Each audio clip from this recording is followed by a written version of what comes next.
Good morning. So today let's discuss some of the most important questions of the chapter Solid State.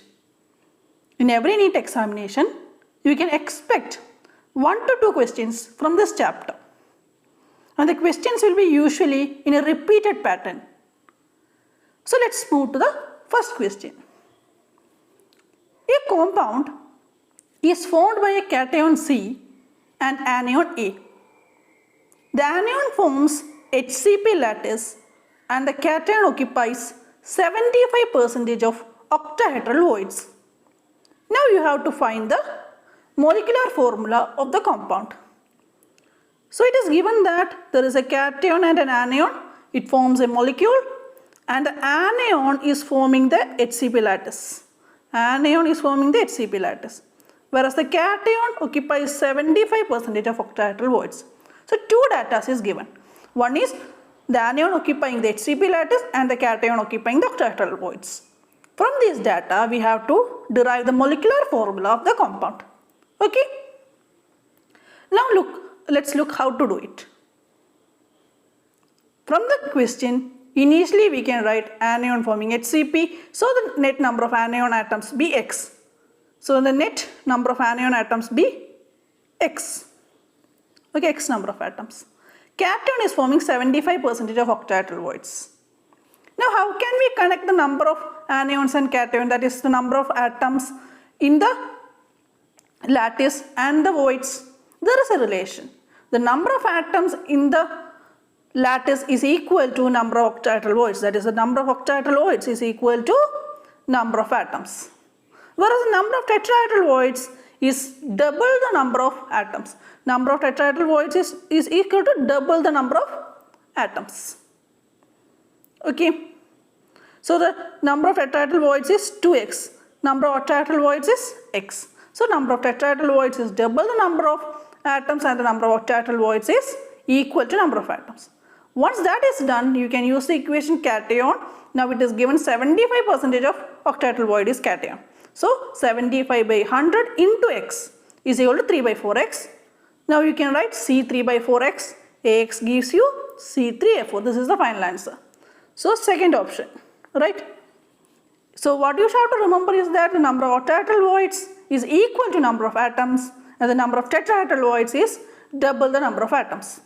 So in the question, either they can say that an atom occupies tetrahedral voids or they can give octahedral voids. So do the question correspondingly. Okay. Now let's move to the next question. Lithium has a BCC structure. Its density is 350 kg per meter cube and its atomic mass is 6.94 gram per mole. Calculate the edge length of a unit cell of lithium metal. It is the density of lithium metal is given. They are given the atomic mass of lithium. They have given the Avogadro's number, and what you have to find? You have to find the edge length. Edge length is what you have to find. So you know that there is a direct equation for that. It is density is equal to Zm by A cube Na. You have to use density is equal to Zm by A cube Na. So in the question they are given the density. So density is in the question, it is given in the unit kilogram per meter cube. So what you have to do? You have to convert the density into gram per centimeter cube. So in this equation you have to convert the density into gram per centimeter cube. Then you have to just substitute the values. You know the molar mass, it is already provided in the question. Avogadro number is provided in the question. And in the question it is said that it is having a BCC structure. So BCC structure refers to it is having 2 atoms. So set value will be 2 in case of BCC. What about in FCC? FCC it will be 4. So this is a BCC structure, so the set value is 2. Now simply substitute the values and find A cube. Once you get A cube, find A. So 352 picometer.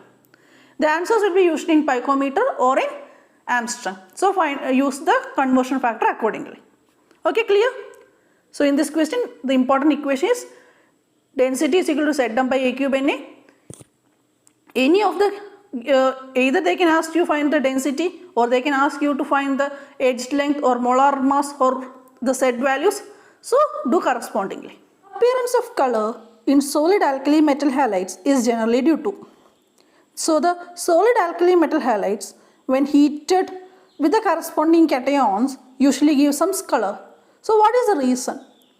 The reason is basically it is due to metal excess defect due to anionic vacancies. So due to that there will be formation of F centers. So third option is the answer. Alkali metal halides are colored because of the presence of F centers. Okay. Now let us look how this happens. So this is a special case of metal excess defect. In metal excess defect, the metal excess defect can be of two types. Either it can be due to anionic deficiency or it can be due to excess of cations. Excess of cation can lead to metal excess defect, as well as if the number of anions decreases, it can also lead to metal excess defect. In case of NaCl, let us assume that it is heated in an atmosphere of sodium vapors. So what happens? Some of the Cl- atoms in the NaCl crystal will move out of the crystal and combines with the sodium outside to form NaCl. So the sodium atoms in the outer portion of the crystal convert into Na+, releasing an electron. This electron comes into the crystal and occupies the vacancies created by the anions, because the chloride anions have gone out. So those vacant spaces will be filled by the electrons. These spaces are known as F centers, because these electrons can excite in the presence of energy and they will give you the spectra. So this is known as F centers. F centers are actually anionic vacancies which is occupied by electrons. Sodium chloride, that is NaCl, you will get an yellow color. In case of lithium chloride, you will get pink color, and in case of potassium chloride, you will get violet color.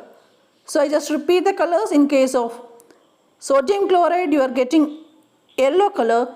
In case of lithium chloride, you are getting pink color, as well as in potassium, you are getting violet color. So note this, and this is due to the presence of F centers, and this is a special case of metal excess defect due to anionic vacancies. Right? Now let's move to the next question. And this is a special case of metal excess defect due to the presence of extra cations in interstitial sites. Because once we heat the zinc oxide, it forms Zn2+ and loses the oxygen. Right? Now there will be excess of Zn2+ ions and it occupies the interstitial spaces. This leads to the yellow color formation of zinc oxide on heating. So zinc oxide forms yellow color due to the presence of extra cations in interstitial spaces, and this is a special case of metal excess defect. Hope you are clear. Now let's take some cases of diamond, because diamond is a very important question which is usually asked. The closed packed arrangement of diamond. So first question is the number of carbon atoms per unit cell of diamond unit cell. What is the number of atoms in the unit cell of diamond? Basically that is the question. What is the number of atoms in a unit cell of diamond? Very similar question. Along with that they can ask you the packing fraction. Obviously the number of atoms relates to the packing fraction. Right? So what is the packing fraction of diamond? So let us answer both the questions. So you should know that in the case of diamond, the unit cell is having 8 atoms. Actually 8 atoms are present in the corners, so 1 by 8 into 8, because from each corner you will get 1 by 8. So 1 by 8 into 8 corners, right? In a cube you are having 8 corners. So that is 1 plus half into 6. You have each faces, you have 6 faces, and each face you have 1 atom. So each face will be combined with 2, each face will be shared with 2 crystals, right? Or 2 cubes. So it is 1 by 2 into 6. So from that 3, so 1 plus 3 now it becomes 4 plus 4 more atoms from inside the cube. So basically a unit cell of a diamond is having 8 atoms. It is having a ZnS structure. It is having ZnS structure, which is very important. You have to note that the diamond is having ZnS structure. and it is having 8 atoms in the unit cell. Basically that is what you have to do is simply by heart it. You have 8 atoms in the unit cell of diamond and you are having a ZnS structure and the packing fraction is 34%. So these 3 things is very important. It usually asks repeatedly, so simply by heart it. You have 8 atoms, you have ZnS structure for diamond and the packing fraction is 34%. So that is the answers. So you have 8 atoms and the packing fraction is 34%.